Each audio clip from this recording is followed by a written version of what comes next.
Hola for my friend Lourdes. Shlama Alahayakhoun for those of you who know a little bit about the Aramaic language. I am really excited to actually talk to you guys today and share a little bit about the word Mishpocha, which is a Hebrew word for family. I I wanted to share this because I've been having conversations with people as of late regarding some familial relationships that are challenging right now. And I know that for me, I've experienced that myself, but also people that are very near and dear to me are wrestling with some of these things as well. And I know that in our maturation process, the best thing that we can do is demonstrating unconditional love and not having judgments towards them regarding how they view things. Because some of us in our maturation process, in growing and expanding in our consciousness levels, begin to see things a lot differently than ones that are firmly rooted in the dual system. And that is okay because some of us have decided to journey in and journey on through this incarnation for whatever experience that we have chosen to embark upon. I know my friend Steve talks about it, that it's whatever roller coaster ride that we have chosen to engage in while we are here. And all of it is beautiful, all of it is necessary, and all of it is actually assisting every single one of us in this time of comparisons, this or that in the dual natures of light and dark, good and evil. But as we grow and mature and we become to move past those things, sometimes those who really love us, especially if they're in fundamental Christianity, can really be concerned about us. And I know that their heart intention is good. They love us. They really, really love us. And they are concerned for us because of their indoctrination, because of the things that they have been programmed to believe, these egregores, these thought forms that for many years, many, many years, we have all been under to a degree. But now in this expansion process, some of those things aren't holding anymore. And this can be deeply troubling for those that are still holding on to those facets. And I comprehend this fully. So um, thank you, Sue, for my nice little tan. I've been spending lots of time out grounding, throwing frisbee, and spending time in my garden. So that's exactly why I have some color. It hasn't been like me just laying out and sunbathing. I've actually just been enjoying nature and just doing my own thing in the summer sun. So it's funny that you see that. Yes, I do have a tan right now. Anyway, thank you, Sue. That made me laugh. Anyway, I enjoy this interaction. I've missed this with you guys.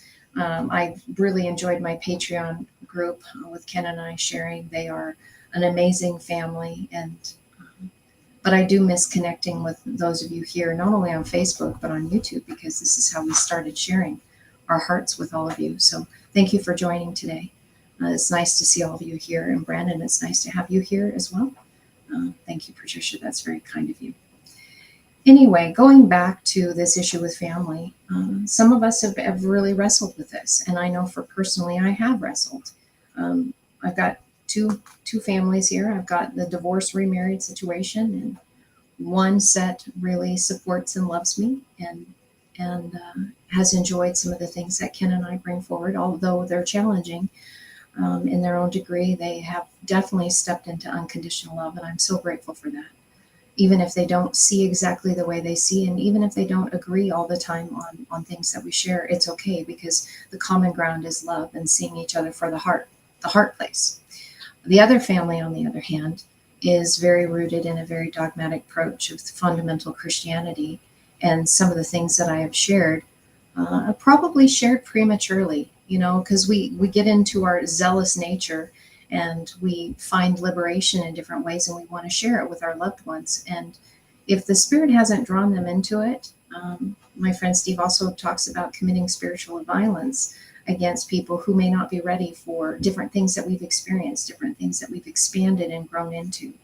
And it's learning to be really sensitive to those things, because if you aren't sensitive, then it can cause a lot of chaos in your life, and it can cause some broken relationships. And those are really hard waters to navigate, because the best thing that we can do is just be that full expression of what unconditional love looks like when we're in their presence. And of course, that cannot really happen until we find it for ourselves. So for Ken and I, for those of you who are joining us and those of you who know us, we have been studying the sacred languages of Hebrew and Aramaic for 6 years now, and it's brought a lot of peace and calm to us. It's brought a lot of understanding. The ego doesn't always like it, and that's okay. It has to learn as well.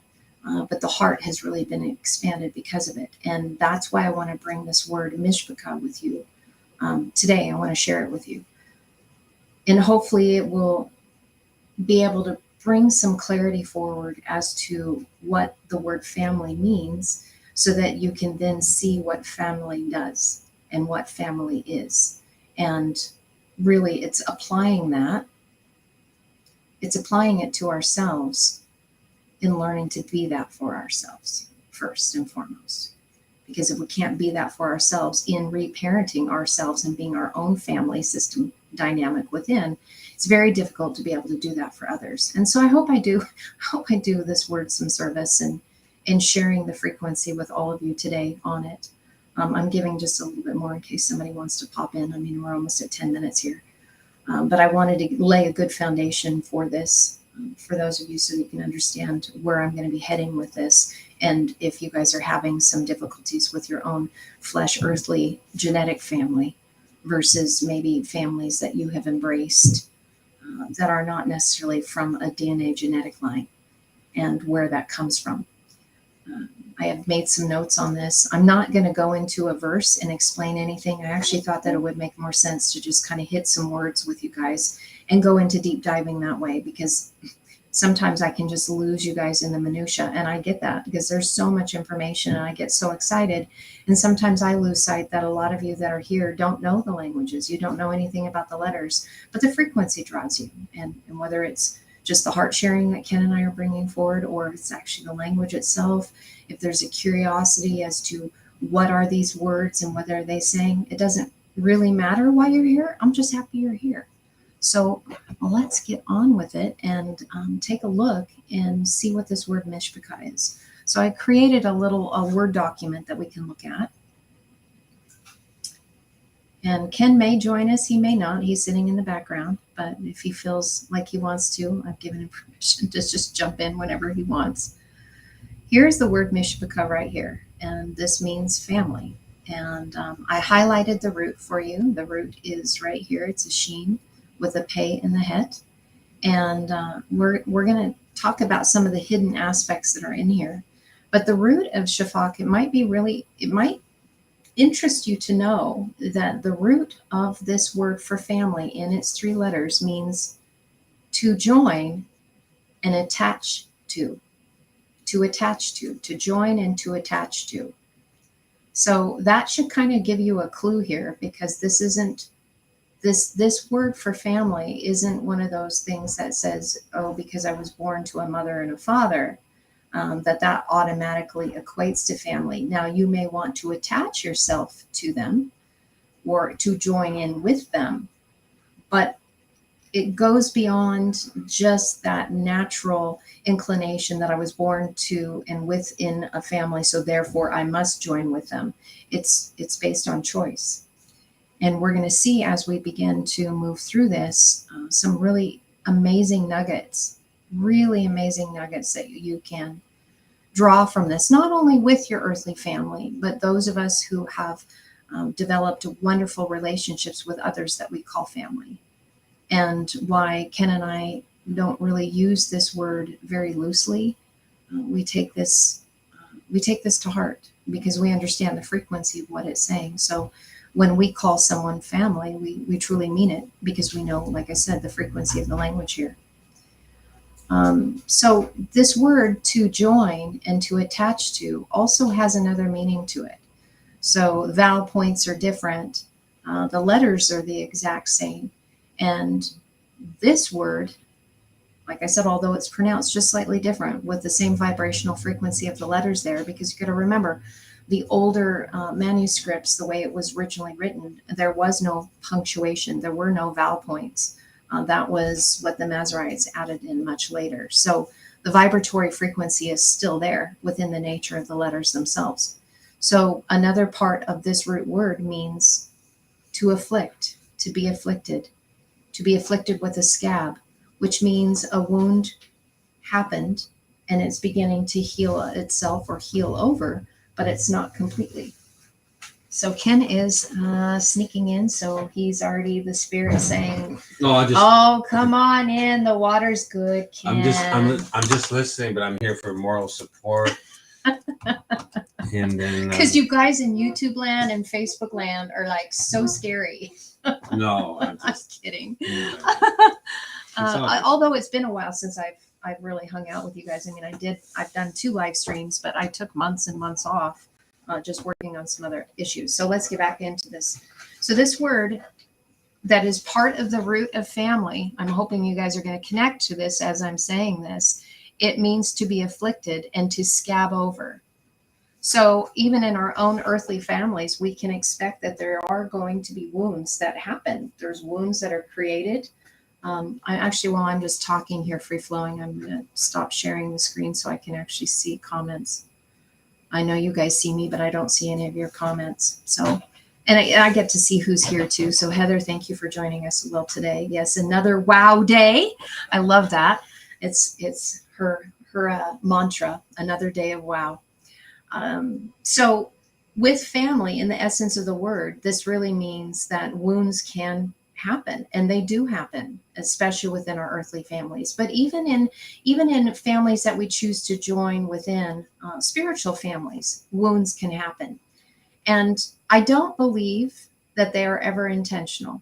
Now, I can't speak for everyone, and I can't speak for every family, but I have known, and we're not talking about physical violence here, okay? We're not talking about physical violence. We're not talking about that kind of issue as far as wounds. I'm talking about the other wounds that come from words that might be said or situations that happen that aren't violent acts committed against the flesh body. That's a whole nother story here. What I am talking about are the wounds that are created that happen from our family members that may still have wounds of their own. And, this is where even in the English narrative, the Bible, forgive them, Father, for they know not what they do. Sometimes those things happen. And I know I've been a product of that in my rearing and understanding where my own dad came from and his family and things that happened to him when he was a child. My grandparents are no longer living. So I don't want to necessarily speak ill of them. I'm just stating as fact, he went through a lot of rough times when he was growing up. So some of those things translated through and then affected me and affected my brother.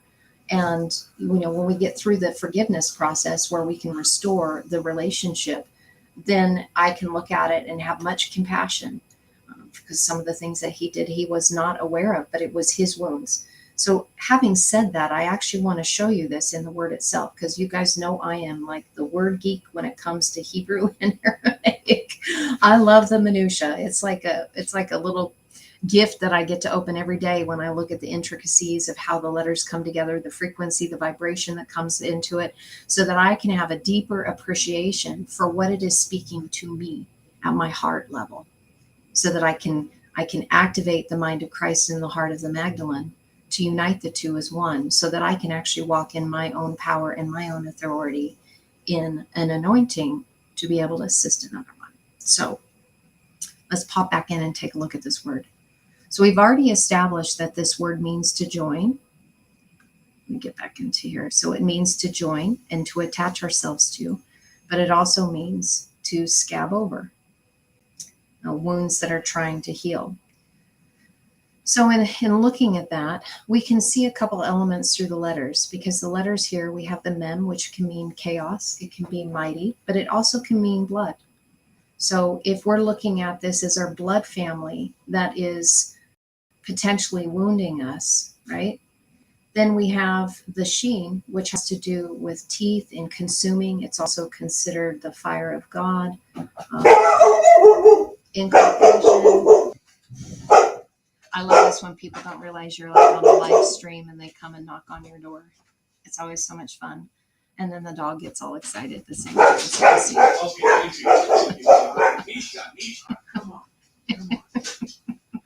Welcome to my house. Welcome to my chaos.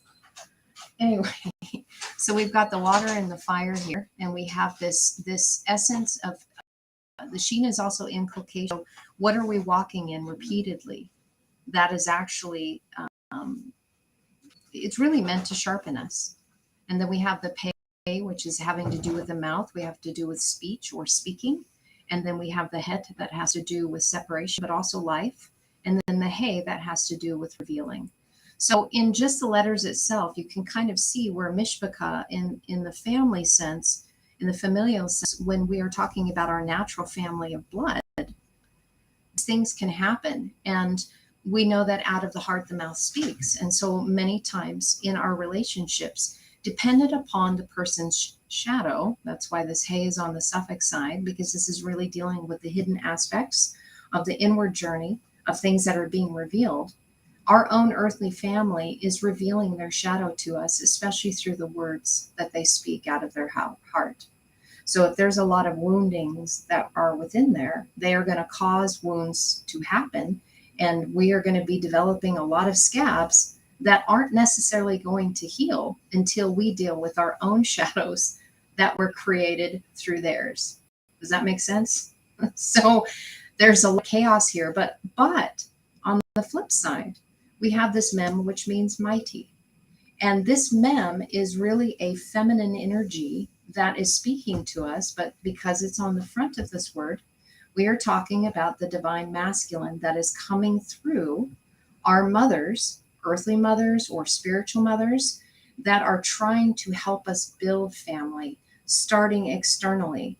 And so this position is really important because a mother in an earthly family, in presenting how to build or how to shape a child's life, is either going to bring forth a mighty child that is growing up in their own strength, in their own power, in their own self-awareness, or they're going to be bringing a lot of chaos. And that is where it's either going to be a fire of affliction that we're walking through, or they are going to give us the opportunity as a fire of resolve that is going to help and shape and define us as we're taming and being yoked to instruction that will help us with our beast ego nature to get that under control. So that role is very, very important.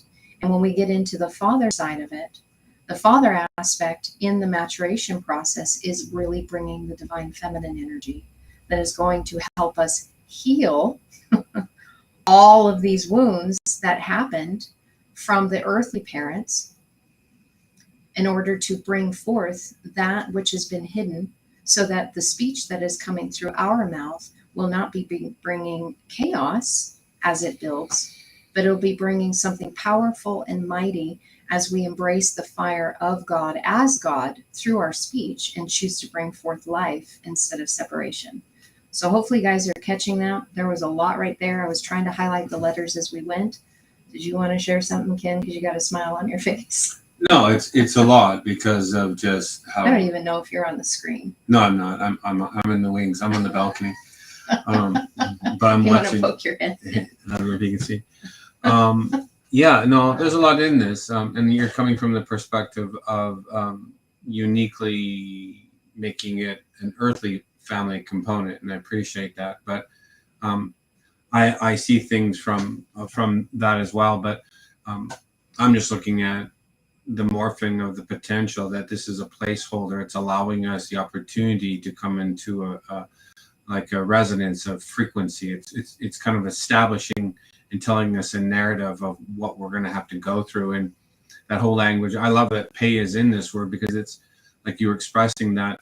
It's almost like the language of inhalation, and then it gives you space to ponder thought before you exhale, because that's what mother and father. Mother is the inhalation, father would be the exhalation of that hei. And we release the pei, the word. Hopefully we're bringing resolve to heal ourselves. This is all the language of restoration, which is the language of mindful. And but we can only do that through the processing of the heart. And so this is like a placeholder. It's a measure that is waiting for a fulfillment, but and that whole word resides in our blood. It's waiting for a connection to know what family is. So we're speaking in the likeness of its intention. And the healing is in the remembering that we are all family. And so until we are healed and have allowed the full restoration of scabs and the whole unfortunate or fortunate, because it's really dependent on perspective of healing, and then we start speaking as family, that may be different than what we think is our blood connection in the earth, because it starts to morph into. Well, I know that's why we're gonna go into the words within the words. Right. I just wanted to lay out that, that foundational piece that, and Daryl, I'm glad you're here. I am really glad you're here, because we are discussing the word family today, and you are very, very heavily on my heart this morning as to one of the reasons why I wanted to share this. So since you just joined us, just as a recap, the word family in the middle of it has a word that means to join or to attach yourself to, but it also is the same word that means to be afflicted or to be afflicted with a scab. So there's our earthly families can bring this about, but we're going to go in much deeper, much deeper, and see those little hidden words. And as I'm sharing, Ken will pop on over and share his heart as well. I'm actually glad he's joining us today. I figured he would. Our hearts is to bring about clarity, and yet he comes from a different perspective than I do, and it all interlaces together. So I enjoy when he's on here so that you guys can connect with him too. I get to connect with him every day. I live with him. I'm blessed. So, but you guys don't always get to see him live unless you're on Patreon and hang out with us twice a week on Patreon. Let's go back into sharing this. I mean, I know that you guys can see it, but I can't. I got to stop sharing, and then I got to go back in. This is never really a smooth transition for me to do this, but you wanted to say something, Ken? Well, this is what I love about what the word is. It's a mystery. And we can only go into the forensics of self-diagnostics to really extrapolate out. This will tell you exactly where you are. Absolutely. Absolutely. Individually. And that's what I love about it. The mystery, it's a process of solving yourself if you're able to. And again, we don't want to dark, because this is a mirror and it's looking back at us, and we can only express ourselves. Come on over. I want them to be able to see you too. It expresses itself based on our relationship with ourselves. And this is really, a lot of us have healed over, unfortunately have not really allowed the air to really do a service to bring full healing and restoration. The other things being scabbed over. And so it diminishes really what this word is as a full potential, because this is a very lofty placeholder that's waiting for family to step into a measure of what it is as love. Yeah, and what this is going to do for all of us, because I remember what I shared in the very beginning is, unless we can do this for ourselves, we are not going to be able to do it for an external element for anybody else. So I've already laid the foundation for you guys where the root of this word was. Now we're going to step in and we'll be able to connect to what Ken was sharing there. We're going to step in and we're going to look at the hidden aspects of things that you wouldn't see if you didn't know the language and didn't know that there's words within words. Right. So this is why the difficulty when we're looking at the English writings, because they don't have these nuances that they can capture, because it's like a one word to one word translation. Maybe they might extend it to 3 words to try to encapsulate the frequency that is found within the Hebrew and Aramaic, but much is dropped. And you're going to see this when we go into the next portion here. I was showing you this word, and I know that Ken will see it, Mashah. He knows this one well because we've been talking about this. You might, for those of you who have been involved in Hebrew roots in any aspect at all, or with the language, you might know this if I say Moshe. Moshe is actually how you say Moses' name in Hebrew. And so up here within Mishpocha, you can see the Mem, Shin, He is already in this word. And we're going to talk about the Pei and the Het in the center here in a moment. But I wanted to let you know that this word here as Mashah or Moshe has a meaning to draw out. It just means to draw out. So what are we looking at here? We see that both of these in a representation of masculine and feminine energy here that are trying to draw out the shadow, trying to draw out your wounds, trying to draw the things out that are keeping us in a separated place where we're not able to join with one another or attach ourselves to one another, which then can actually lead to mistrust issues. And I understand this, and if I feel like it, I might share the word trust at the end. I don't have a slide for it, but it's a big deal. It was one of the first words that I really wrestled with, and when I came to the resolve with it, it was the most beautiful thing I've ever seen. And in actuality, the final resolve came this morning as Ken and I were on our walk. So I know, zaniness of on the fly revelation. So anyway, so we're drawing out the shadow, and this is part of what family does. And you guys, we can see this as we're interacting with our families. How many times people do not want to go to family events and Christmas and Thanksgiving because there's always arguments and fights that may ensue within earthly families in our flesh genetic lines because there's a lot of this. The unfortunate part is that our earthly families seem to see us through our past eyes or their past eyes of knowing where we came from, and they don't see us in the moment of who we are. And so because of that, and because we've created all these patterns, we end up fighting with one another, and it's really based on wounds and misunderstanding because our shadows rise up in that moment. And that's right here. So family is meant to draw out those shadows. How much fun is that? Did you want to add anything about the drawing out of the shadow? Other than the fact that it's meant to draw you out of the waters of chaos into being in the mighty position, right? Yes. I mean, you're taking it from the perspective again of an intimate earthly family, but I'm going to draw it in. I know, but I'm just saying that. But we have to remember too that this is family. This is a placeholder that is a measure of beyond, and so it's like a macro micro in its own breath. It's saying that you're gonna have to wrestle an earthly family to find the resolve. To come into the full measure of what family is in the macro beyond. So if we were to apply this in what we're doing currently within, we are actually wrestling or dealing with our own waters of chaos. Yes. And we have to walk through our own fire because we're having to reparent ourselves. Yeah, when this will be a marriage contract between a mother and a father, and it would be representation of one entity standing as a member of family, as a trusted one. Right. So this is really, it's us unifying the masculine and feminine energy for the beauty that they are. Yeah. Right. Yeah. And I did want to add something today. I did not know that today, I decided to go live today, but I did not know that today is Mary Magdalene feast day, Saint Mary Magdalene's feast day.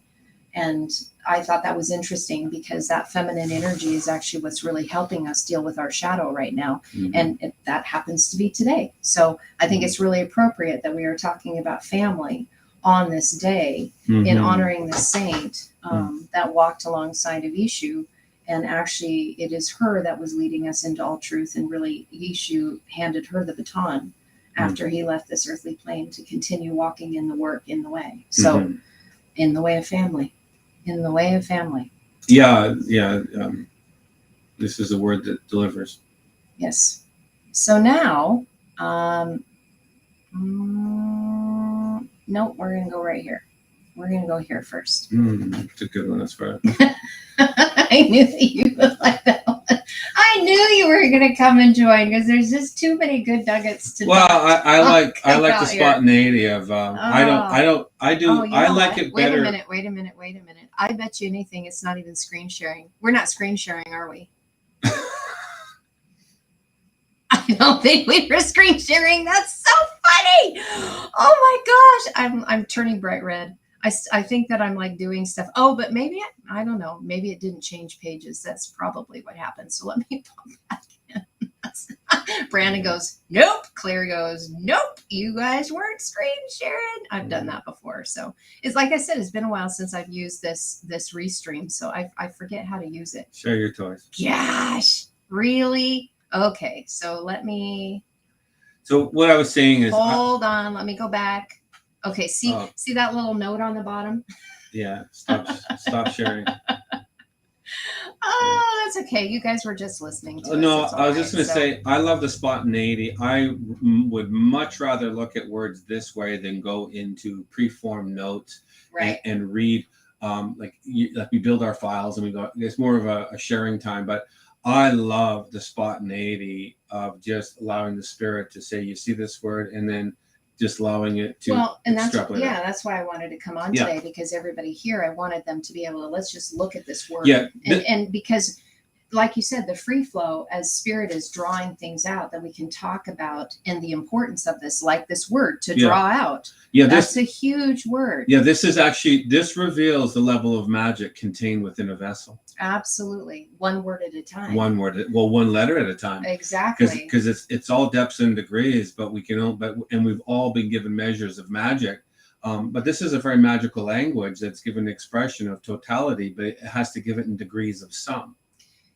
And saying that, no, I'm not going to do it today, because we could end up making like a 3-hour live stream, and I don't want to do that. Yeah, well, yes, but I do want to. I will eventually be talking to you guys and sharing with you about the word abracadabra, because abracadabra is ancient Aramaic, Chaldean, and it's very important because it is connected to magic. So well, anything with the hay on it has already got breath already on it, so it's already got living breath that's magical, because it's beyond. I'm just gonna check and make sure. Yeah, it looks like we're still screen sharing, but I want to go here now. We can get excited, Ken. They got to see you be excited about this word, but now they can actually see what we're getting excited about. Yeah. So what is highlighted here is a shortened form of the word puach. And for those of you who are on Patreon right now, you know that Ken was recently talking about the story of Winnie the Pooh. We'll be talking about this tomorrow, actually, which is funny. We'll be bringing up this exact word tomorrow in the measure. So for those of you that are on here today that are part of the Patreon, we're giving you, I guess, a little sneak peek about something that Ken will be sharing with tomorrow on the Patreon. Yeah. But puach I love this word. It is very personal and intimate with Ken and I in our journey, extremely. Yes. And sometimes we kind of want to hold some of these things back, because everything is speaking all the time, and everyone has their own intimate journeys of how they got here and what circumstances led to it. But the story of Winnie the Pooh was very up close and personal with us when we first came, before we even really started the language. But setting that aside, the word of itself, I took some notes on this because I've been doing some deeper dives in the two parent roots of these words. And puach has the essence of inspiration or inspiring. So take a look at this. So what isn't highlighted here, we already talked about the Mishi or Mishe or Moshe or Mashah, however you want to say that. So we have this pei and this het right here in the center that I've highlighted to you, for you. And it has to do with inspiration, and it has to do with communicating one's will. Now, this makes absolute sense, because since it's located more in the central part of this word, it is dealing with the heart. So this is inspiration that is coming from the heart. So what I want to share with you guys right now is, now I'm moving into the side of family, the beautiful, brilliant side of family, of how we can do this for ourselves, but how we can do this for one another. So when we actually are choosing to join alongside and call somebody Mishpocha, again, this isn't a word that we should be using flippantly. Oh, my family, just because you make me feel good. No. There's something much deeper. It's funny we said that at the same time. This has to do with inspiring and giving inspiring speech, communicating through the place of will. But notice that it's got the het there. So it depends upon the heart's placement of whether a heart is still living in separation, or if heart has found the mother of all living to bring forth life. So Mishpocha can take on a completely different element when you join with people that are speaking from that heart position and bringing forth life in order to reveal your shadow. So let me say that again. Mishpocha, in the way we utilize it, if we use this word for someone, it means that we have chose to join ourselves with family that are choosing to speak words of life that will help assist someone while they're dealing with their shadow.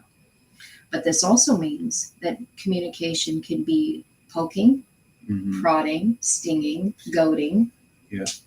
That is still meant to reveal a shadow, but it's all meant to gear someone into moving into life, out of separation, but into life, where they can have life abundantly. Yep. So.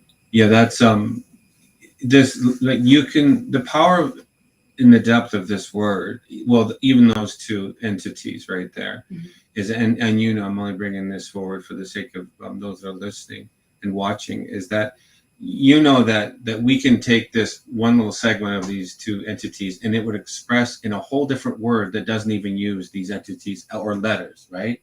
Because of what it's saying, you can connect it to another word that you wouldn't normally connect, because it's not even in using the same pay in the head. But that being said, that word right there is actually the mouth, that because it's in the heart and because it's family, it's saying that this mouth is speaking as a mother and or a father, solely dependent on what befronts it. And as it is a measure established as a family member, it then has the wisdom, because it's like a split tongue. It would say it's rooted in the wellness of its own healing. And in that measure of its resolve, it knows how to speak as a mother and or a father, solely dependent on what befaces it. Oh, absolutely. That's why that mem is added in the front of it, right? Is it in a position of being in that mighty side, that strength side, right, or is it coming from chaos? And that doesn't always mean that it's going to be a nurturer.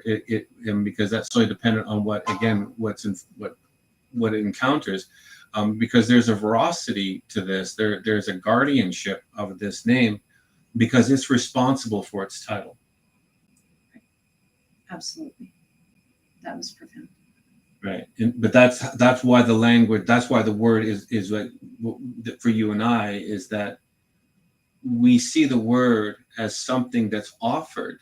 Right. And it's not just to be handled as casual. No. It's to be stewarded, again, by the level of magic within you or within I. It's saying.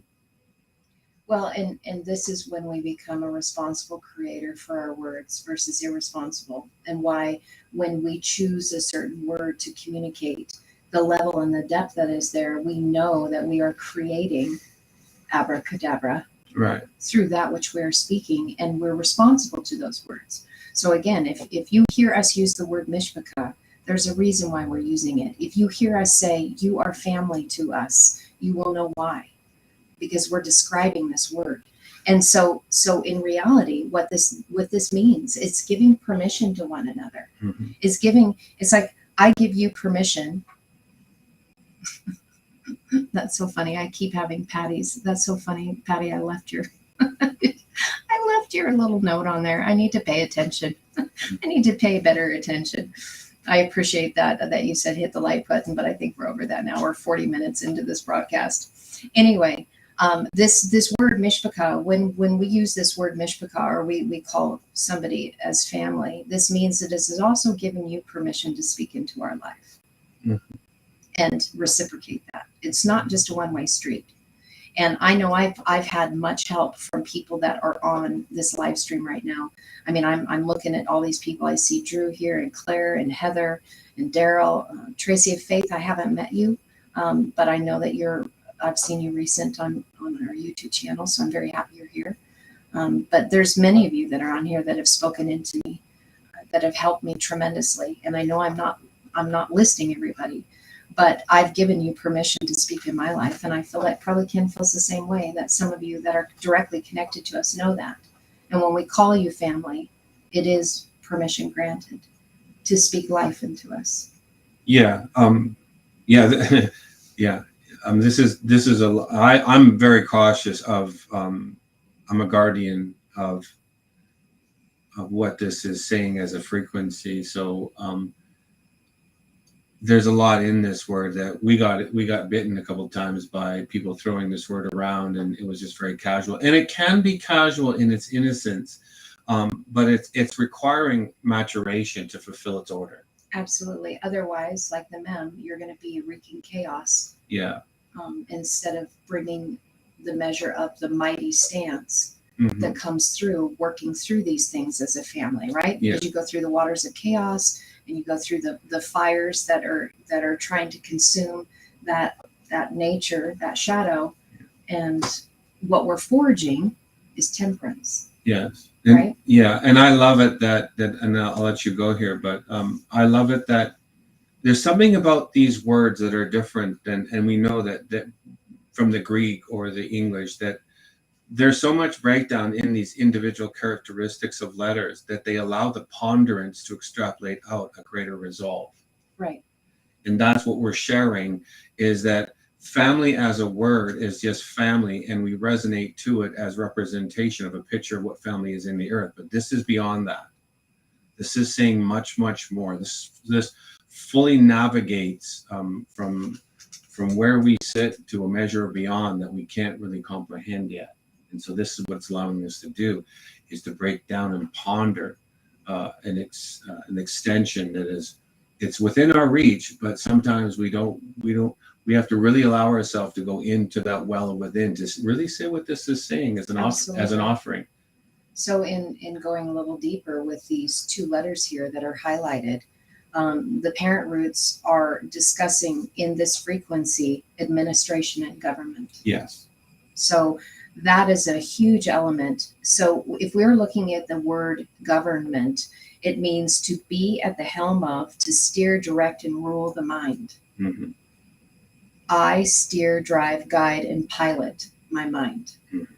So when we're talking about family, we are actually talking about the government shall be on their shoulders. We are talking about the position and stance of sovereignty. Mm-hmm. This is not codependency. Yeah, no, this is fully. So I want to share that. I want to say that one more time. This is not codependency. No, family. This is why the language is guarded, is because many sovereigns that gather uniquely as individual are Mishpocha family. Right. So their speech should be inspiring. Yes. In order to raise somebody else up in that moment where their shadow is being revealed, to speak life to them, mm-hmm. so that we then can become in that place where we are governing our own minds, mm-hmm. in establishing the Christ mind, mm-hmm. and connecting the Magdalene heart through the words of life that come mm-hmm. out of our heart. Yeah. That's why this word is so powerful. Yeah. You can connect to it, that this is inspiring speech. Yeah, in its totality, it's a standard of law that mirrors as a frequency to say it's a dimension of beyond, but it still allows for the gentleness of progression to come into it gracefully. Because that's when you see it from another perspective of what it is offering, it doesn't become this clunky thing. It's like, oh, it's degrees. It still is degrees, and this is where we need to have the grace for what family is, because we can see the potential of what's being offered. It is self-governance. Absolutely. And so, as a mother and father, we can simply share from that perspective. Because there's others that would be in a sovereign standing, that be aware that more or less meet as a father component, there would still be headship, right? Mm-hmm. And yet, so you know that they've had to steward that through mother's rearing to bring them up to that level. And so what we're talking about, to like make it even more personal, is our own self doing that. That's what I'm talking about. Like yes. our own reparenting. Yeah. If we weren't fortunate enough to have families that would parent in this fashion and form, mm-hmm. we literally have to do it ourselves. And that's why the language is so helpful and beneficial, to see actually how to do it. Yes. Like, how do you reparent yourself? Yes. And that it's raising sovereigns. So that is why the importance of having family, having Mishpocha surround you, because of that inspiring speech that is bringing you life while you're in the midst of dealing with your own shadow. So coming through that chaotic waters of your shadow to raise you up into a mighty position, so that light can be shed on the shadow itself and transmute it, mm-hmm. and so that it can be duplicated. So we have to do that process first within, so that we can be family without to others. Otherwise, you develop codependency. And we don't want to be dependent upon one another. We want to all have our own sovereign stand, so we can join in as family. So, there's a different way of looking at it. So I have one more word that I want to share with you that's hidden in here. And I think that this hopefully will be I mean, I thought the pet hay was wonderful until I saw the other word that was hidden. And it's this one right here. So the letters that I've highlighted, and I think this is incredible to see what is highlighted and what isn't highlighted. So let's talk about what isn't highlighted. The pay, the letter pay, so I'm going to do the little gray highlight. The pay and the hay here is actually how one way, just one way to spell this symbol right here in the middle. Which is the mouth. It's the mouth that speaks. Yeah. Pay. So it can either be spelled with a hey or an aleph or a yod. Either one. So the pei hey is actually concealed in totality here in the middle of this word. But in this writing, it's revealed. So it's the mouth that is speaking this revelation. Now, that's kind of review. We already saw that. We've been talking about that. But the word that is highlighted in yellow is mashach. This means anointing. Or it means to smear with oil or to anoint. And you guys would know this word as Mashiach or Mashiachah or Messiah or Christ. That's what is right here in the word for family. So when I saw this, I got super excited because we have a level of anointing. So what am I saying here? What I am saying here is the purpose of family, the ones that we choose to join ourselves to, the ones that we choose to attach ourselves to. The purpose is to raise each of us up into the level of anointing to help one another. So like if you hear me say that we're in it together, you might hear me say that a lot. We're doing this together. I'm walking with you. Those are things that I'm doing to help encourage us as a family to be able to reach this point where we are all united into the place of this anointing. And as this Mashiachah, that hay then turns to the aleph, and then we have the union and the marriage of the energies of both masculine and feminine that we see here at the beginning that are then united as part of the anointing, moving us into the absolute unity of one, where the essence of the obscene is flowing through every single one of us as spirit, as love. As Ruka is love. It's Huba. So yes, absolutely. With the pei het, Pua is breath. And so yes, this is those that breathe in their realization or the revelation that they know who they are. And again, the mature of this would know, and so they would steward those that don't know. They would assist them from that perspective, because what you just stated is the Christ mindedness can only come through the healing of the heart, and that measure would then know how to steward, because this is all shepherding language. This is absolutely. Well, the whole purpose is to that first word that we shared, the Moshe or the Meshe, is to draw the anointing out of one another. Like literally draw the anointing out. So for those of you who just joined on, or to connect what we shared at the beginning, that word to draw the anointing out is going to be coming from the inspiring speech that comes from the mouths that have unified that masculine and feminine energy, that know the purpose of what family is and what the family does to help assist one another where scabs have been formed up over wounds that have not fully healed. That is why we get triggered. These are wounds that have just a scab. They didn't build the scar tissue up to say, hey, I came through this. I got the scar right here, but it just is a matter of fact now. It's not bleeding anymore. It's not scabbed over because it didn't get picked off or rubbed off by an interaction by someone. That's why it's so profound that these words have the words within words to explain what that is. So it's through our own wounds that we're... Girl, I bumped my foot on the chair, and now we got... You scared her. Oh, but if someone broke into the house, they could... Oh, yeah, if someone broke in the house, they'd have to be meeting Mishka. They'd have to meet Mishka. Yeah, that was me, girl. Sorry. It's okay, girl. You're okay. It's okay, girl. You're all good. So I hope that connects with you guys, that you can see that the purpose of family is to draw the anointing out, and it is to assist and bring life. I have been called the Chief Encouraging Officer, the CEO. It's one of my favorite things to do in being able to share my heart with other people, especially when they're struggling, when they're dealing with issues, because I mean, I had to do that for myself. And until I could do that for myself, I'm very thankful I had others do it. And my husband has done it wonderfully for me when I was in my own healing crisis of trying to unify many wounds, multiple personalities, you name it. He just loved me back to life, and he was family to me, which is much more deeper than just being a husband. Mm-hmm.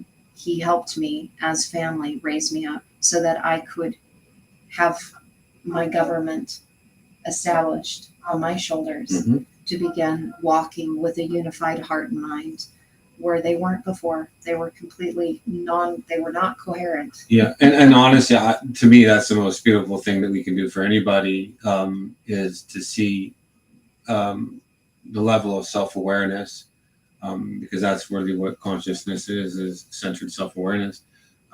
But it's very beautiful when you see independence and accountability and responsibility coming into the full acquisition of what responsibility inheritance is, because that word Mishpocha is inheritance. Absolutely. That's a language that should draw us into a frequency of stewardship. But to connect that with where we are right now is, and I'm just allowing the spirit just to, if that's connected, and I'm saying if because it simply is we still give choice, right? But I know, absolutely. Right? Yeah. So if it is connected to the Mashiach as the anointing, yeah. Then we have a measure of a rock.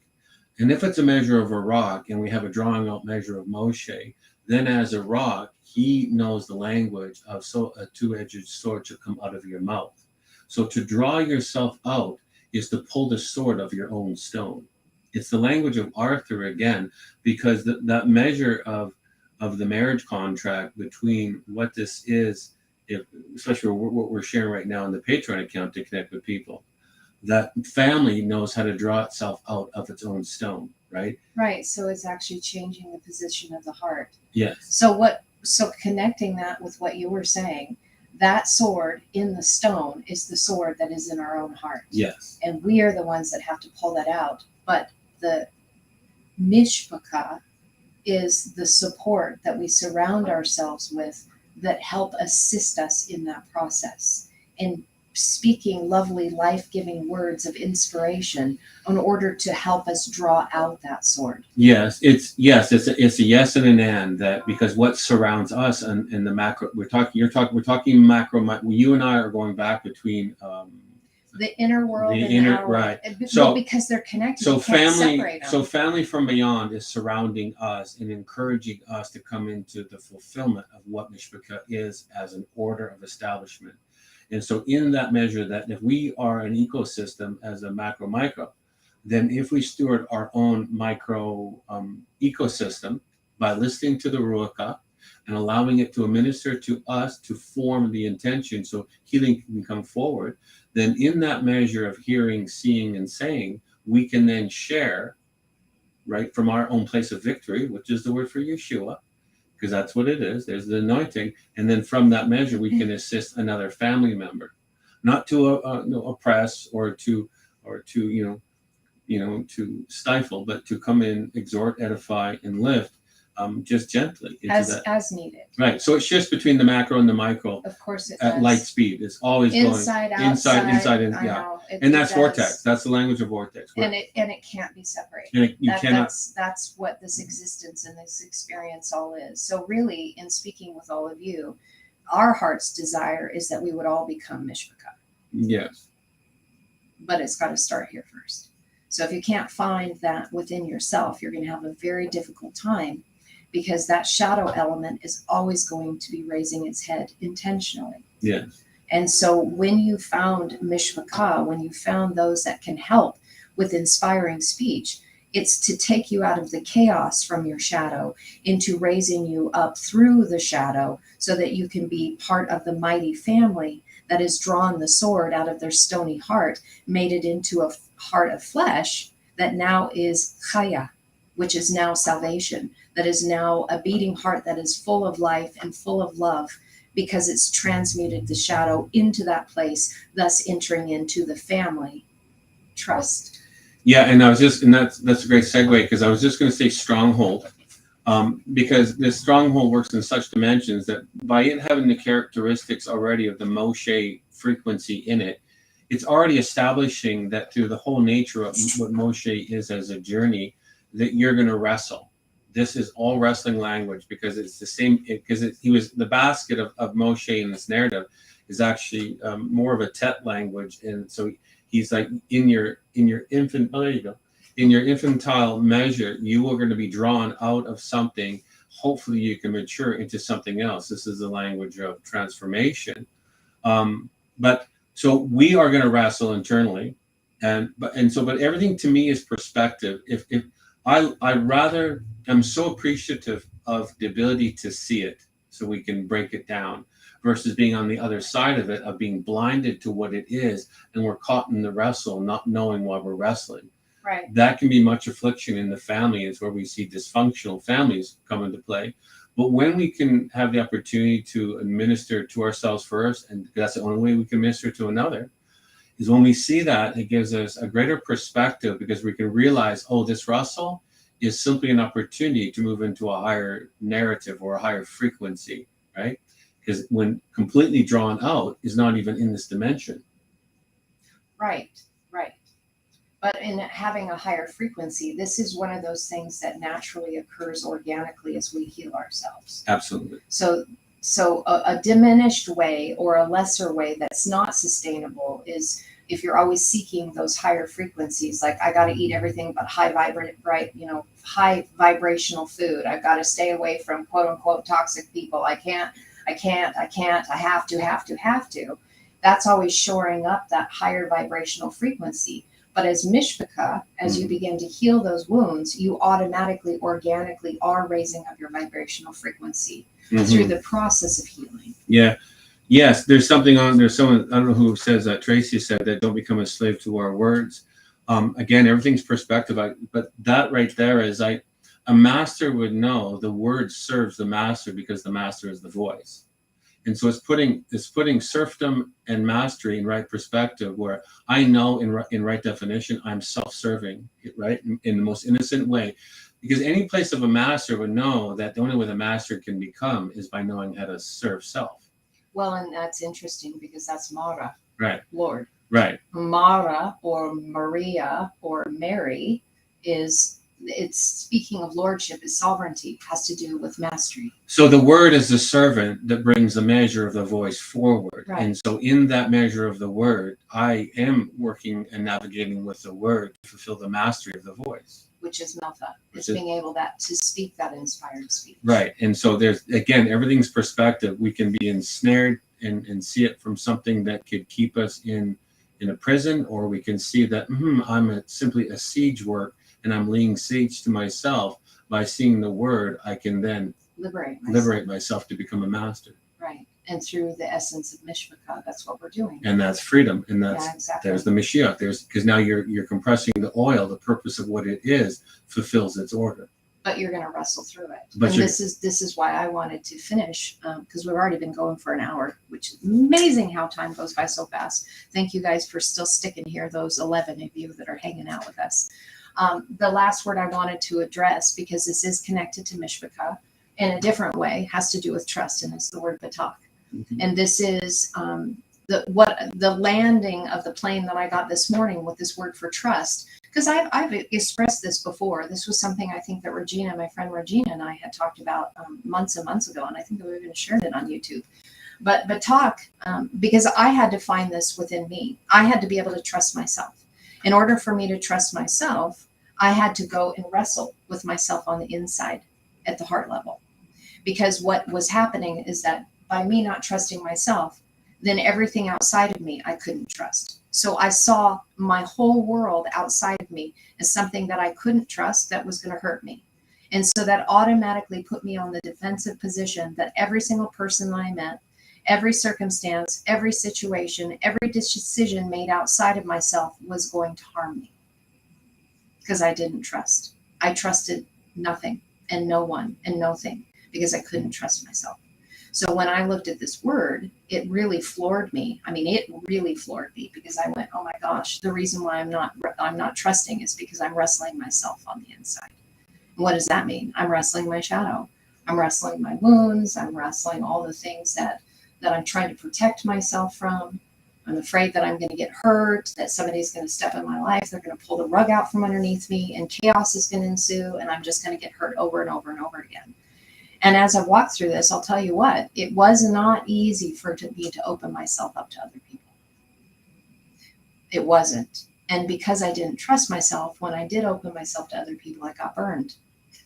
It was like a self-fulfilling prophecy until I learned to trust myself from the inside out by healing my shadow. So this word, the reason why I wanted to bring it up is that we've been talking about family. We're talking about Mishpocha.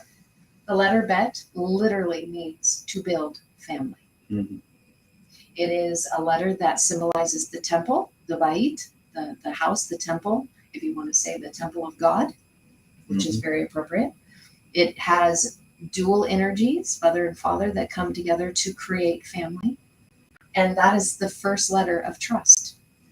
So Mishpocha, family, is connected to building trust. That's why Ken was sharing months ago that in April, it was about building the family trust. Mm-hmm. Okay. So then we're in this place where we're wrestling, but the Tet is directly connected to the seraphim, or you know it as the serpent. And of course, all of us have been conditioned to think the serpent is something that it's not. But it's one who speaks prophecy, one who is beginning to speak something to you to raise you up. But guess what? You're going to wrestle with it.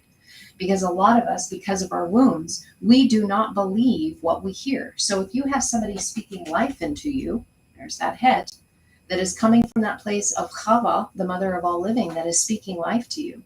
If you haven't learned to trust yourself yet, you are going to be wrestling with those words because you won't believe them. Because you're still wrestling in the basket of the world with the messages that are coming forward until you see it yourself, until you become it, and you're going to wrestle. But it's all meant to build family, to build Mishpocha from you, inside out. Then we have the head. So you're going to be wrestling with your heart until you find life. But you're going to be wrestling with it because the head also means separation and fence, which you could say as those things that offend you, offense.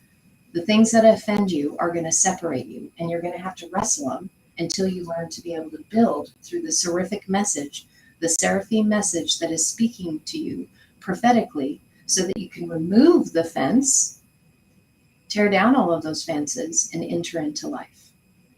And this is what I'm going to land the plane on, and then Ken can share something more. But we were talking this morning, and I was like, oh my gosh, it's a mirror. So let me write this way.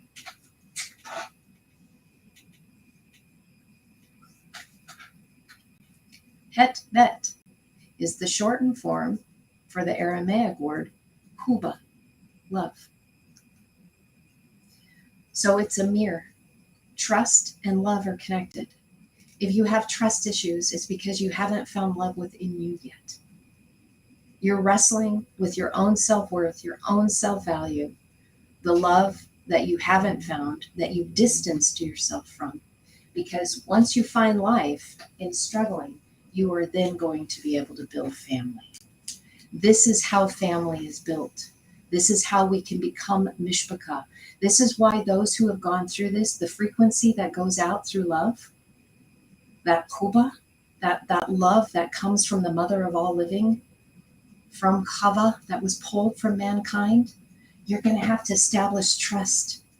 Because as soon as you establish trust, Chava is there. She is just waiting. That energy is just waiting you. And since today is the Feast of Magdalene, what a perfect day to talk about Mishpocha. What a perfect day to talk about Chuba. What a perfect day to talk about building family through love. Because that's what this day represents. This is what all of you are. This is who we are collectively and what we are doing in building the family trust. The energy came in April. Ken clearly shared that. Like I said, we've been sharing a lot of prophetic stuff on Patreon. We'd love to have you guys join us. I'm trying to share little snippets with you guys here on YouTube. But April, trust came in. So if you are finding that you're really having issues with trust right now, it's because that energy, when it first came in, but it's been magnified. It's like it comes in as the gentle feather first. It's touching you because this is how the ruka works. It's that the winnowing process before the threshing process. So in April, the nudging began, the trust began, the family trust, establishing the family trust, the mishpocha. If you haven't dealt with those issues yet, it's going to feel like a sledgehammer, because now we're into the threshing, because that's the energy that entered. And since then, again, as he's been bringing us forward, we had the gates open in May for magic. So abracadabra, out of our mouth, we speak and we create. That was open to us, Yakol, to be able. The bride was now given the ability to fully create, like that threshold, that gate was now open for those who were able to be able, Yakol, to be able to enter in, because they understood about the trust, entering into the family trust. June, Ken was sharing about the sword came in. And so some of these conflicts that were happening, so again, whether it's family, mishpocha, that which those wounds, the things, the scabs that need to be healed, the hay, that shadow side is really being afflicted right now, strongly. So June, it was like the beginning stages of that. Yeah, either that sword part's just to define that a little bit, because that's exactly why we're feeling the repercussions that we're feeling right now, because it came in to either solidify and pierce the resolve as one measure, or to separate out, so it can be either separated or joined. It's going to tell you exactly where you are, and which either feel. So it's either going to pierce you inwardly, or it's going to come out of you. Yeah. To separate and divide those who are still in offense. Yeah. The fences. If you've done what we should have done as because of family, it should drive through the measure of mother and father and pierce them as one resolve. Exactly. But if we haven't, then it's going to bring a line of demarcation to say, I'm now a definite this and that, and you are going to have to equate those measures to bring them into why it came in, to pierce the resolve as one. So in other words, there's like three groupings, if you want to say, the this and the that, and then the unified. And so that can be on anything. So we're not giving it any labels. We're just saying this or that or unified. And that's what the sword was really all about, as it came in June. And now in the month of July, Ken brought forward that we're in the month of Shine.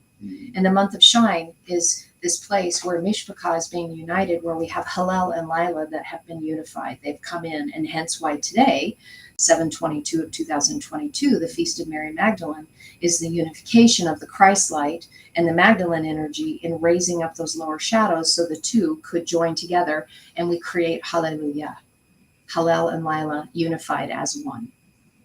And I'm not going to go into August, but I wanted to bring forth that word Mishpocha so you can see the power of this word, so that if you are using this, please understand and comprehend from the mind and from the heart of what you're saying when you call somebody family.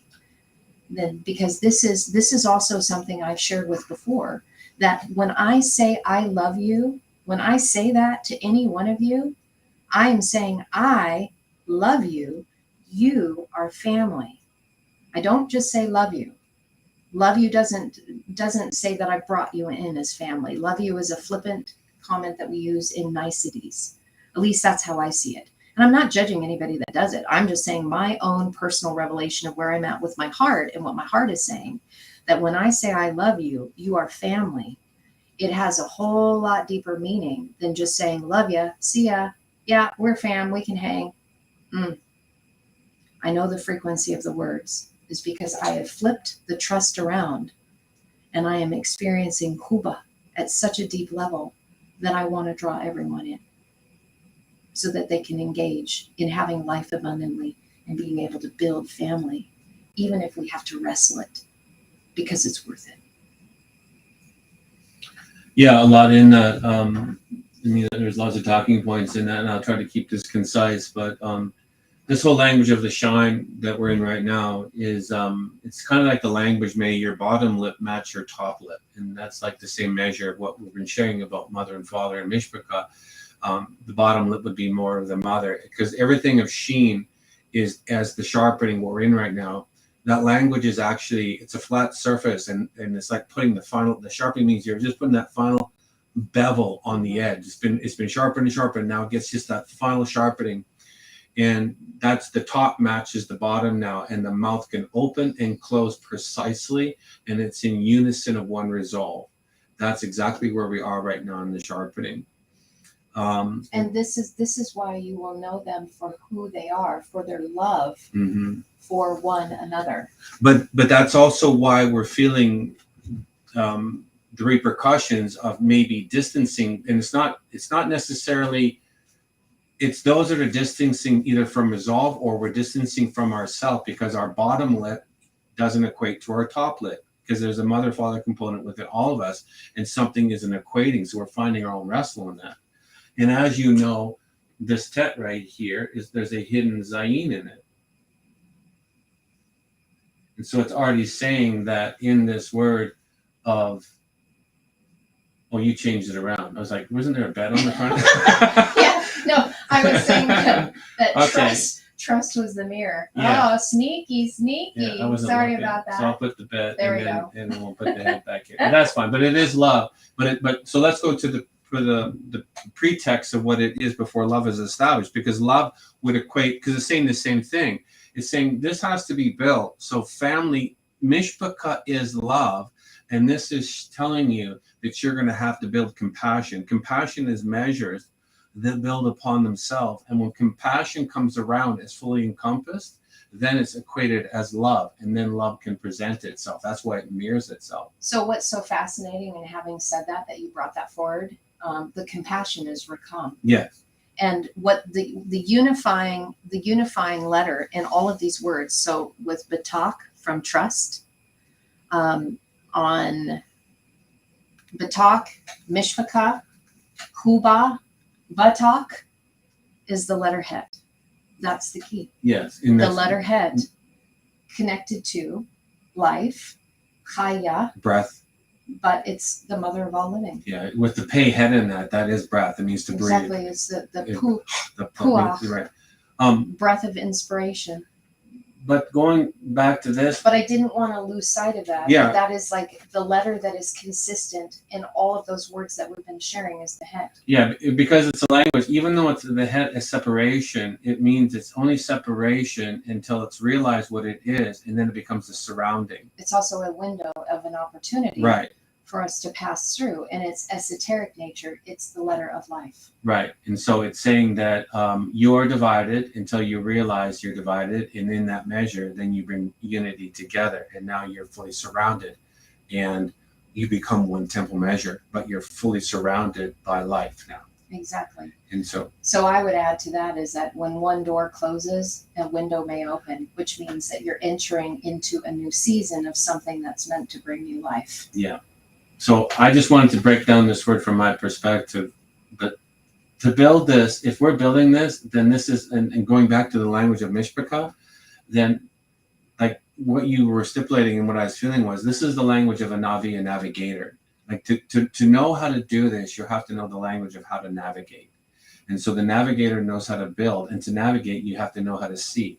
So this goes into the language of, this goes into very lofty things. When you start breaking down, because it starts to morph very quickly, when you go, oh, you're going to have to navigate to see your choices, to know that the tet has a zayin on it. So you're going to have to go through your feet to your head, through your heart, to realize that the sword is first a plow that has to be cut into the earth before you can reap to harvest the growth. It's that language, right? Well, yeah, because the zayin, and then the next letter is the Het. So the Het then is then producing. So I'm surrounding you. Life is surrounding you, but I'm giving you separation, so you know what separation is. Why? So you'll know what unity is. Exactly, because the only way that we know what unity is through the expression of what we had to walk through in our separation. That's because we already were unified. So now we have to be given separation to experience separation for the purpose of putting it together. So That's why Mishpocha. That's why Mishpocha. Exactly. That's why Mishpocha is an opportunity to build, and it shows you the expression of the journey. And the lovely in this is that the power of the frequency of this diminishes the chaos, your warfare around you, by showing you what you're going to go through. There's so much calm and peace in the revelation of knowing what's before you. Right. This is a telescope that we can telologically see a mountainscape to say, I'm going over there, and it's telling me what's over there, so I have no fear in my journey anymore. I'm no longer caught in the crosshairs of war or confusion or void of vanity, because it's filled me up with an intention, and it's showing me a landscape that I'm going to. There's so much freedom in that. Like, to be blinded and cold and naked, and to not know why you're going through what you're going through, that's heart-wrenching to me. That's why we do what we do when we share from our vantage point, is to say, this is already telegraphing through. You're going to go through this regardless. You have to go through this. Right. Be encouraged. Be of good.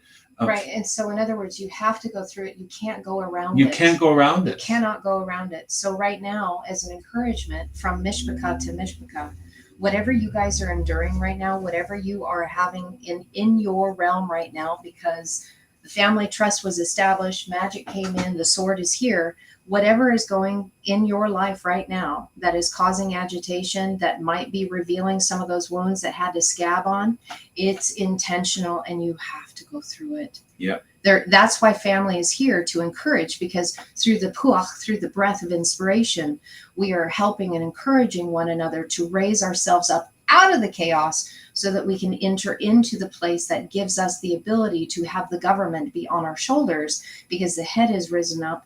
It has been raised up through rakam, loving kindness, where we find life within, where we become unified, where rakam, that mem, is in the final position, which means it's a collective. It's a unification of many parts that are similar in nature. So the whole point of the rakam coming from those who are mishpocha is to help raise your head, so that then government is equally set upon our shoulders, and we are looking at one another as mutual sovereigns that are walking in huba, that have found the family trust. They flipped that nature. They've already built it, and they are walking in life and having life abundantly. It's really phenomenal when you can connect all of this together. And many of you already know this innately. We're just sharing the language with you to let you know that there's a blueprint, that it's already there. The letters are already sharing with you the process of it. Some of you have needed this, some of you don't. Some of you, like I said, have already been inspired, and I've seen many of you that are on in here that already have these things that don't have the language, and that's okay. We will never, ever, ever tell anybody that you need this. No, it's already innate within us. It's just the only thing, we're just doing our part to share, to bring maybe a calm to where you are, right? To see, that's all it really is. And to release the frequency. To release the frequency, you have to say, oh my goodness, most of us are already organically going through that. We're just like, there's a blueprint to say what you're going to go through. The power in this is that when we can see it and we're realized in this, we can have gratitude for the experience. Bingo. That's turning the grief to gratitude. When we, because otherwise we're caught in grief's lockdown, and then we start picking at the scab and it never heals. But when we allow, that's good, Ken. When we allow the realization of what this is, and we say, wait a minute, this needs to heal. It gives us right perspective of why we're going through the expression. And then in that measure, and this shortens the journey. This will shorten your journey immensely, is when we have realization, regardless of what experience you're in, we can thank Source, Creator, for the opportunity, and healing comes that fast when you're realized. And you know what's really interesting? When somebody keeps picking at a scab, have you ever heard of the term proud flesh? Yes. It'll leave a welt. So what proud flesh does is that where the wound is, if you keep picking on it, it will develop scar tissue around the ring or the outside, but the wound will never heal. Right. And so it just becomes a heap of healed flesh with the wound is gaping wide open, and it's literally called proud flesh. Mm-hmm. Do you think that is something for us to maybe consider when it comes to this word mishpocha, in those scabs that need to be healed? Yes. There's a So you even had said that to me years ago. Stop picking at it. Stop picking at it. Right. And what you were really saying in loving kindness, in Rakam, was let it be. You need to heal it. Stop picking at it. Stop causing it to bleed all over again. Allow it to be healed. And that's a whole nother topic on itself, because of what that expression, we can go into the micro of what that is really saying. We've already touched on that. I know we need to end this, but that whole measure is a whole Cats and dogs. because it brings it personal to where we are, because each and every one of us have different accounts that we're keeping our own ledgers of thises and that's and fraction, fractals, and this was said and this wasn't said. And so, but what I do know is to have the measure of Mashiach in this measure, we're talking Shemesh, which is a balanced stand.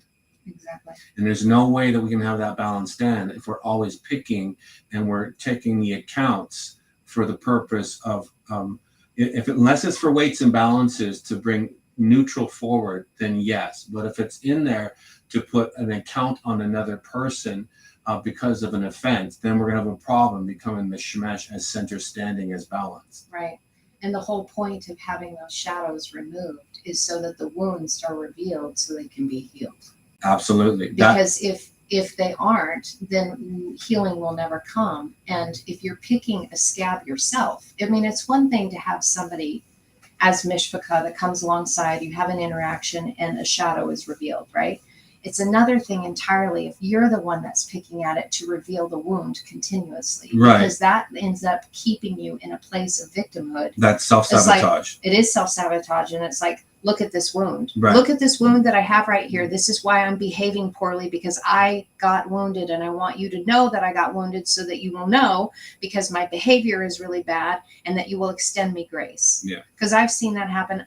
I've done that myself years ago. It's like showing all my wounds as a badge of honor in order to excuse my bad behavior instead of actually healing. Yeah, anyone on the other side of that can already see that, and Right. that's a very difficult place to be. There's only thing you can do is just, again, compassion. Love, right. But sometimes it's just being there in the frequency of being. It's not even words that are spoken, because in that place, a lot of people don't want to hear anything because they're still afflicted by their own self-sabotage. Right. And that's a very tender place to be in. And some of us get addicted to that. Right? Some people do. Because in that place of victimhood, a lot of times what we're really needing, what we're really wanting at the core essence is to feel loved. Right. And so if we're in the self-sabotage and we're always removing the scab to show that we're bleeding, we're actually looking for somebody to come and put a Band-Aid on it for us to show love, because we haven't learned to deal with it within here, to find it within. Yes, we're still looking for validation. Yeah. We have a deep fracture, and this goes into the language of a healed one, because it's completely in the place of invalidation is the father, and the validation would be the mother, but in right measure. Mishpocha, on the other hand, what the essence of what I'm seeing with that word, though, is Mishpocha is helping assist people and teaching them how to heal themselves. Yes. Not coming to continually put a Band-Aid on an open wound, but actually sharing in this, in encouraging and speaking inspirational words that are meant to help you and assist you with your own shadow and the wounds, so that it can be duplicated and then can be extended out to another. Yeah. There's a huge process in what this looks like for us to be able to assist one another in that, so that we don't keep picking our own scabs. Yeah, there's a lot in that. There's a lot in that, because that whole process is everyone is a mother and a father in degrees, and our sphere of influence is effective in our own self-awareness, right? This is how we move into spheres and dimensions, and in that self-diagnostic process, we can reach many, or we can reach few, and that's solely dependent on our own willingness to navigate self.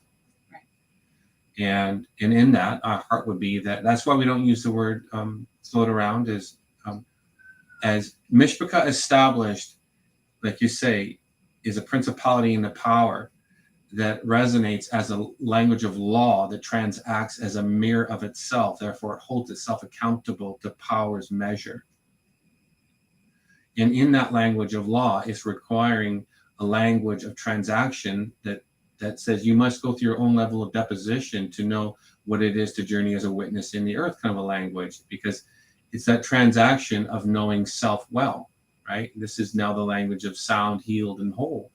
So in other words, what you're saying is it's holding itself to a lofty standard, which is the law of one. It's oreta. So Mishpocha's whole essence, family's whole essence, is to be able to take that hey, that letter on the suffix, your shadow, and be able to transmute it so it becomes an aleph, as those of the family, as the alephim that are establishing law and order, oreta, in the way of light and life. Yes, we'll be touching on that tomorrow. But yeah, to break it down, it's a little, as you know, it's laborious in its extrapolation, because it tethers to it has a reach into everything, and it's making a point. Exactly. And yet we have to go out from the point to the tethers to touch different aspects of what it's saying, and that's all we're doing. Different fractal elements of the one law. Of the one law that we see right. in different angles, right. angels, messengers right. that are bringing forth this one law yes. of unification. Yes, but absolutely, Mishpocha as a measure is directly connected to principality, power, kingdom, realm, dimension. It's an sovereignty. Yep. But it allows the grace of becoming through it to establish it as a place of being. Right. Exactly. We don't want to keep you guys any longer. This has been an hour and a half of a conversation of the word of Mishpocha. I hope that you guys got something from this today. Like I said, I really felt strongly that this needed to go out because many people are struggling, and I hope that it resonated with you. I hope that the letters themselves in the frequency and the nature are calling you into a deeper measure of Mishpocha within yourself, but also what that looks like as we are connecting abroad to one another. And I love the fact that we have technology so that we can join with all of you here today to be able to experience the depth and the richness and the beauty of the sacred languages of Hebrew and Aramaic, and how it can bring healing to us and the restoration of all things as it happens within us, so that it can then manifest without us. So thank you guys for joining us today. Those of you who we consider as family, I'm so happy you're here. And we do love all of you. And we look forward to having more engagement so that we can fully all enter into Mishpocha. So with that, I ask that you go and speak encouragement to somebody today. Speak words of life to be able to lift and elevate somebody up that you may not know or you may know. But allow that so the anointing oil can flow through you to help being a healing balm for someone else. And for some of you, that may be the mirror. Exactly. Shalom, shalom. Chalutha, namaste. Shlama Alahayakhoun. Todah Rabbah.